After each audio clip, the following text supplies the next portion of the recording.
Hi and hello everyone. तो जैसा कि आपको पता है कि हमारे मॉपअप राउंड की अलॉटमेंट लिस्ट आ चुकी है। तो इस वीडियो के माध्यम से मैं आपको बताने वाला हूं कि हमारे दोनों प्राइवेट कॉलेज का कट ऑफ क्या गया है। इसमें मैं दोनों का बताऊंगा, गवर्नमेंट कोटा का और मैनेजमेंट कोटा का। साथ ही साथ मैं ये भी बताऊंगा कि गवर्नमेंट डेंटल कॉलेज रायपुर का क्या कट ऑफ गया है। ठीक है, तो सबसे पहले अपन स्टार्ट करते हैं गवर्नमेंट डेंटल कॉलेज से। तो इसमें अगर हम बात करें अनरिजर्व कैटेगरी में, तो अनरिजर्व कैटेगरी में ये 451 मार्क्स तक मिला है। मतलब जिसकी यूआर रैंक 2110 थी और 451 मार्क्स थे, वो बच्चा लास्ट था जिसको गवर्नमेंट डेंटल कॉलेज मिला है अनरिजर्व कैटेगरी से। ठीक है, अगर हम बात करें ओबीसी की, तो ओबीसी में नीट मार्क्स जिसके 382 थे और यूआर रैंक 2899। ये यूआर रैंक हम किसकी बता रहे हैं? जो हमारी सीजी ने मेरिट लिस्ट जारी की थी उसकी मैं यूआर रैंक बता रहा हूँ, अपने नीट वाले की नहीं बता रहा हूँ ना। ठीक है, तो ओबीसी में गया है 382 मार्क्स, और अगर हम रैंक की बात करें यूआर रैंक की, तो 2899। अगर हम एससी कैटेगरी की बात करें, तो जिस बच्चे का मार्क्स 310 था उसको गवर्नमेंट डेंटल कॉलेज मिल चुका है ना, मॉपअप राउंड के अलॉटमेंट लिस्ट में। और इसकी बच्चे की यूआर रैंक थी 3655, एससी कैटेगरी में बात कर रहा हूँ, है ना।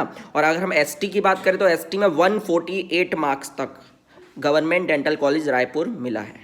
ठीक है, चलो, जिसकी यूआर रैंक थी 4994, मतलब 4994। अब हम बात करते हैं प्राइवेट कॉलेज की। ठीक है, तो प्राइवेट कॉलेज में पहले हम गवर्नमेंट कोटा की बात कर लेते हैं। तो गवर्नमेंट कोटा में अगर हम प्राइवेट कॉलेज की बात करें, तो यूआर का जो कट ऑफ गया अनरिजर्व कैटेगरी का गया है वो 454 गया है, जिसकी यूआर रैंक 2079 थी।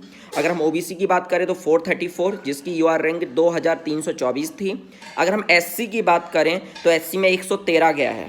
ठीक है, इन्होंने इसकी यूआर रैंक नहीं बताई है, इन्होंने बताई है कि एससी रैंक जो है इसकी वो 641 है। ठीक है, तो एससी में 113 तक प्राइवेट एमबीबीएस कॉलेज मिला है, मेडिकल कॉलेज मिला हुआ है यहाँ पे। ठीक है, एसटी में किसी भी बच्चे ने नहीं लिया, मतलब चॉइस फिलिंग में नहीं डाला होगा, इसलिए किसी को नहीं मिला है, तो सब सीट्स एससी में कन्वर्ट हो गई होंगी। अगर एससी में कन्वर्ट होने के बाद, इसलिए एससी का इतना नीचे कट ऑफ आया 113 मार्क्स तक। ठीक है, अगर एससी में ये फिल नहीं होती तो फिर ओबीसी में जाता, ओबीसी में अगर फिल नहीं होती तो फिर यूआर में जाता, ये आपको पता है। अब हम बात करते हैं बेटा मैनेजमेंट कोटा के प्राइवेट कॉलेज के लिए। अब हम बात करते हैं मैनेजमेंट कोटा की प्राइवेट कॉलेज के लिए। तो आपको पहले मैं बता दूं कि कितनी सीट्स खाली थी हमारी मैनेजमेंट कोटा के लिए। तो आपको पता होगा कि शंकराचार्य में यूआर नो क्लास 8 थी, यूआर फीमेल की 1 थी, एसटी नो क्लास 15 थी, एसटी फीमेल में 4 थी। और अगर हम रिम्स की बात करें तो उसमें अनरिजर्व नो क्लास 6 थी, एसटी नो क्लास 14 थी, एसटी फीमेल 5 थी। ऐसे करके अगर हम बात करें तो मैनेजमेंट कोटा की टोटल 53 सीट्स यहाँ पे खाली थी। लेकिन आपको एक चीज़ बताऊं, ST no class, ST female दोनों प्राइवेट कॉलेज में किसी भी बच्चे ने चॉइस फिलिंग में नहीं डाला था। इस वजह से वो सभी की सभी सीट्स यूआर में कन्वर्ट हो गई, अनरिजर्व कैटेगरी में कन्वर्ट हो गई। और यहाँ पे टोटल 53 सीट्स खाली थी सभी कैटेगरी को मिला के, तो उन्होंने 53 यूआर बच्चों को कॉलेज दे दिया। मतलब मैनेजमेंट कोटा की अगर हम बात करें तो ये गया है 533 मार्क्स, और जिसके यूआर रैंक 963 थी। तो यहाँ पे हमारे अदर स्टेट के जो बच्चे हैं, हम मैनेजमेंट कोटा की बात कर रहे हैं, अदर स्टेट के जो बच्चे हैं, अभी 53 सीट्स खाली थी, उन्होंने वो पूरी की पूरी सीट्स अभी अलॉट कर दी हैं। अब ये हो सकता है कि किन बच्चों को मिलेगा किन को नहीं मिलेगा, तो वो डिपेंड इस पर करता है कि इनमें से कितने बच्चे, जो हमारे 53 बच्चे हैं जिनको अभी सीट अलॉट हुई, इनमें से कितने बच्चे एडमिशन लेते हैं और कितने नहीं लेते हैं।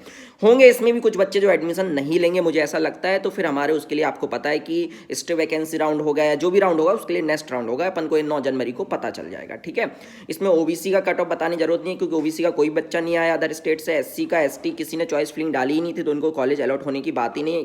अच्छा, ओबीसी और एससी की तो सीट्स ही नहीं बची थी। अगर हम एसटी की बात करें तो एसटी की सीट्स बची थी, लेकिन किसी बच्चे ने चॉइस फिलिंग में नहीं किया, इसलिए उनको कॉलेज अलॉट नहीं हुआ और वो ऑटोमेटिकली यूआर में कन्वर्ट हो गई।